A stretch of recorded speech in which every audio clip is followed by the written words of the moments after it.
I was in the ICU fighting a disease when my husband tried to get together with my sister. Ew!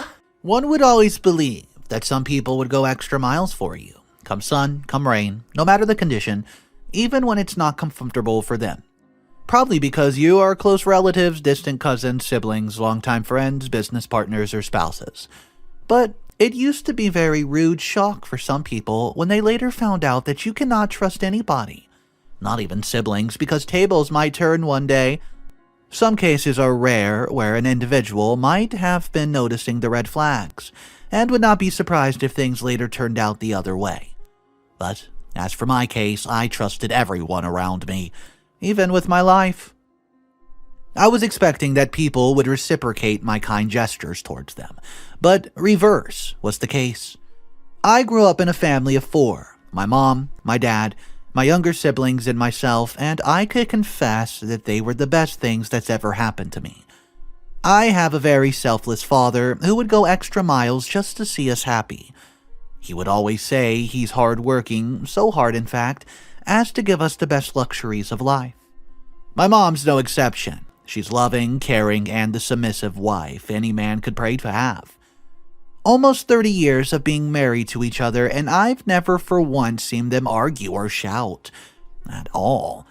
It's not like they don't have their differences and shortcomings, but they have the best method any way to resolve their differences. As for my only sibling, I could not have asked for a better sister. She was everything I wanted in a friend. Just partner, advisor, and sister.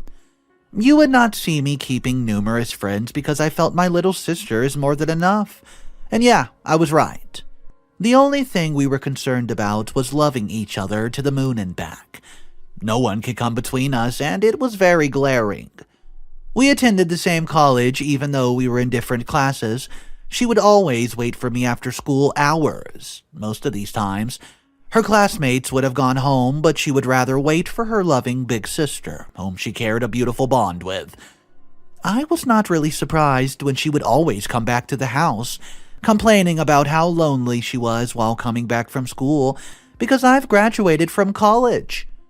Most times, when I'm less busy, I would go to her school just to walk her home. I've always prayed to marry a man like my father, a man that would shower me with love and affection, just the way my father was treating my mother. Even if I was not there when they started their love affair, but at least with what I've seen so far, I could say beyond a shadow of a doubt that my mother made the right choice. And as fate would have it, I met Gerard shortly after leaving college. He was heading to a construction project along the streets. In his words, he saw me walking down the streets with a grocery bag, and he could not get his face away from me. I was surprised when he told me that he had seen me pass through the same street more than several times the same week. I told him that street led to my house, and I was just running errands for my parents. We exchanged contacts, and that was the end of everything. Gerard and I got so close that we could not spend a day without hearing from each other. He would always call to check up on me. He would send random, thoughtful gifts and packages too. Above all, he never stopped showing me off to the world, and I'm his and he's mine. The first person to know about Gerard was my little sister, Mira. I introduced them to each other, and she would not stop talking about how handsome Gerard was, and that we would make the perfect match and give birth to the most beautiful babies. I also introduced Gerard to my parents, and he did the same thing. Both parents accepted the fact that we were in love with each other and gave their blessings. As for my father, he was hammering it to Gerard's ears that he should treat me like a queen. And he said he would not disappoint my father, and everyone laughed about it. Gerard fulfilled the promises of treating me like said queen that he made to my father even before we started the wedding preparations. And I was glad he did not disappoint father and I, obviously. Well, let's fast forward now. A few years later, I got married to my fiancé Gerard, a civil engineer, and it was the best day of my life. On this day, it was very obvious that I was the happiest human to walk the earth. I married the best guy I said yes to forever. with the most handsome and responsible man I've ever met. We received the blessings of our parents according to traditions. We performed the ritual rites of Kanyadan, Panigrahana, and Saptapadi. These are respectively gifting away of daughter by the father, voluntarily holding hand near the fire to signify impending union, and taking 7 steps before the fire, with each step including a set of mutual vows. After the 7th step of vows, Saptapadi, we were legally addressed as husband and wife, and laughter and cheers. My parents could not hide their joy. They were not just giving the hands of their daughter out in marriage to any ordinary man, oh no, but a man like Gerard, who was proven beyond reasonable doubts that he's worth being addressed as my husband. Families, friends, colleagues, and well-wishes came from all walks of life, both far and near, to rejoice with us on our big day, as well as to wish us a conjugal bliss forever. It was the best day of our lives, and we simply could not hide our happiness. I used to see and hear that the most brides used to cry like babies on their wedding day. I felt it was not necessary, or probably they were pretending until it came to my turn. I was trying to get myself to believe that I was getting married and leaving my family for good. It was not like I would not see them again, but because I was leaving my family to become a part of another family as well, and to live with another person till death do us part. I was behaving like a very strong girl so as not to cry throughout the marriage, but I could not hide my tears while I was being walked to the car by my husband, who was accompanied by family and friends from both sides. I hugged my father so tightly, he started to cry. My mother could not bear this emotional moment too, as she also joined us in crying. I was hoping my little sister would not cry too, but I was disappointed as she cried uncontrollably. I assured her that I would always check on her from time to time, and that my home is her home too, and she was free to visit at her convenience. My parents, on that same wedding night, said they would like to give my husband and I our wedding present before we would leave. My father urged everyone to follow him to where he kept the present. Lo and behold, when we got there, it was a brand new car. He handed over the keys of the car to my husband and I. And, well, we could not help but show our gratitude to my father for the pleasant surprise.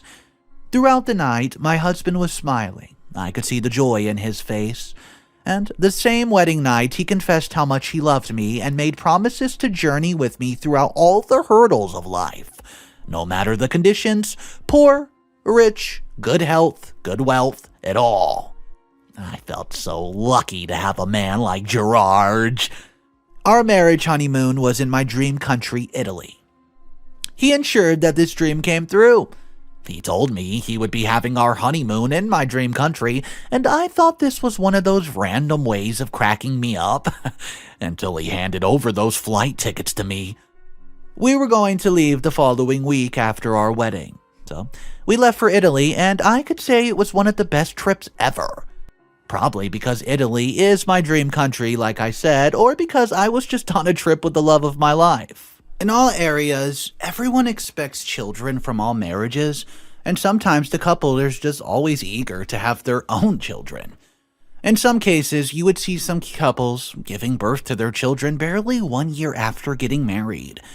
And then you would see couples that would wait for years before having their children, not because they wanted to wait, but because God has decided to keep them waiting.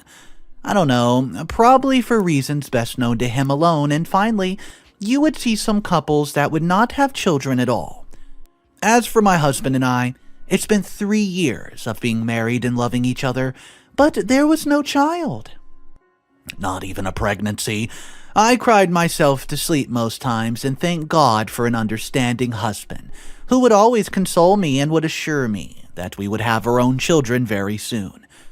As fate would have it, I got pregnant, but unfortunately, I suffered a miscarriage, and this made me really weak. This miscarriage weighed me down and really affected my mental health. I was always going in and out of hospitals, and the doctor kept assuring me that I was just medically okay. I started noticing some strange symptoms in my body. I started feeling weak, and most of all, I was losing my hair.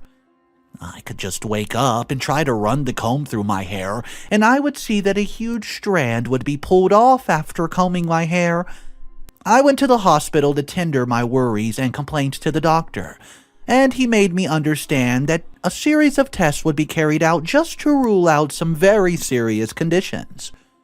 Well, the tests were carried out, and I was diagnosed with a very chronic stage of leukemia, cancer of the blood. I wept uncontrollably, and the doctor consoled me. I could not drive back to the house, and the doctor had to call my husband, who was very busy at work.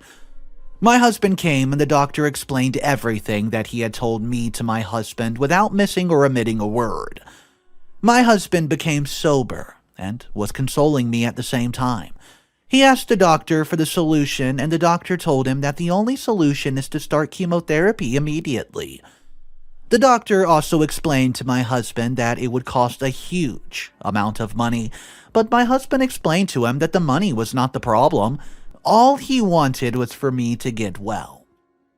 So, the doctor suggested that I should be in the intense care unit ICU for proper care and treatment, as well as to get and avoid distractions. The doctor ensured I would get maximum health care and attention there. The chemotherapy sessions began with immediate effect, and the doctor told my husband that I needed the best of attention, affection, and care. I suggested that my husband should let my parents know the current situation, and he did. So my parents came around weeping profusely and very weak. No parents would ever pray to lose a child, even if they had 20 children. Yeah. My mother could not be consoled while my father was walking up and down the hospital hall with tears in his eyes. As days passed on, I kept battling with this chronic cancer, and what made me glad was my understanding husband and caring little sister were always beside me. They were always holding my hands and praying silently that I get better soon. Well, my health status made my sister and husband used to be so close. They would come to the hospital together in the morning, afternoon, and night at most times. They would stay up at night together. I was bedridden for about 6 months, and the first 6 months was the darkest period of my life. I could not do anything on my own without help. My mom resigned from her place of work as a nurse just to take care of me. As for Dad, he would always check up on me in the mornings and nights, and he stayed at the night most of the time. They would all hold hands and pray for me the quickest recovery. Meanwhile, the unexpected happened. My little sister and husband, well, they were seeing each other secretly, in short. They were having a secret affair.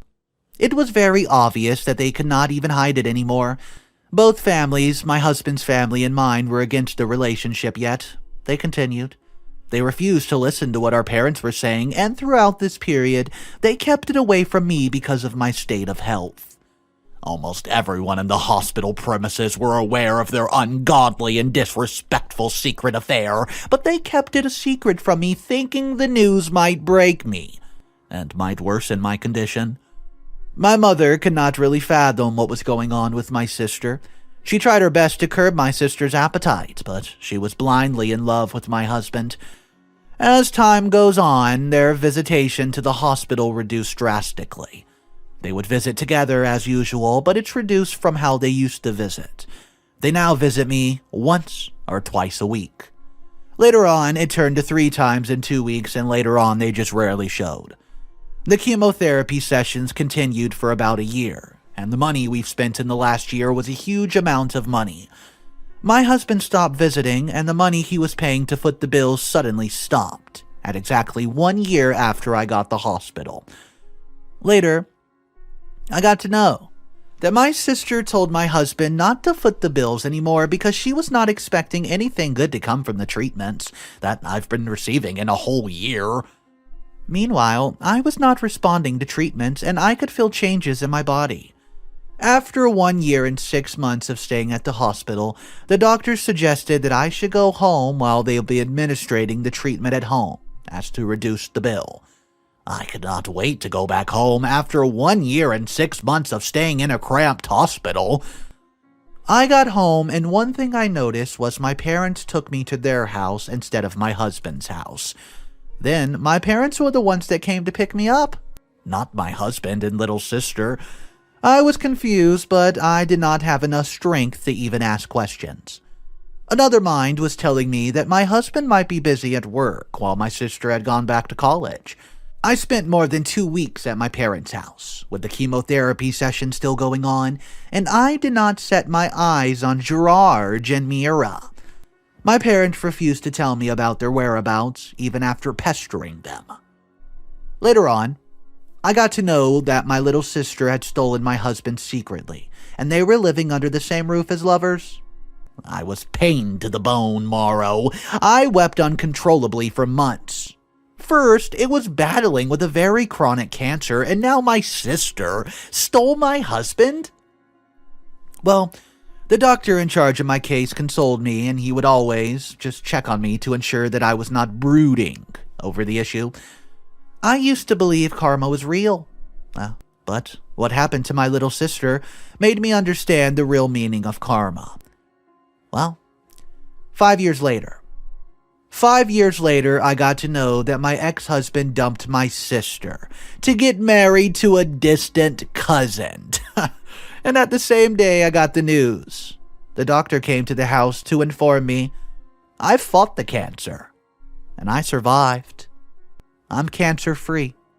I was shocked because I was told the last stage of cancer could rarely be cured, but I guess mine was an exception.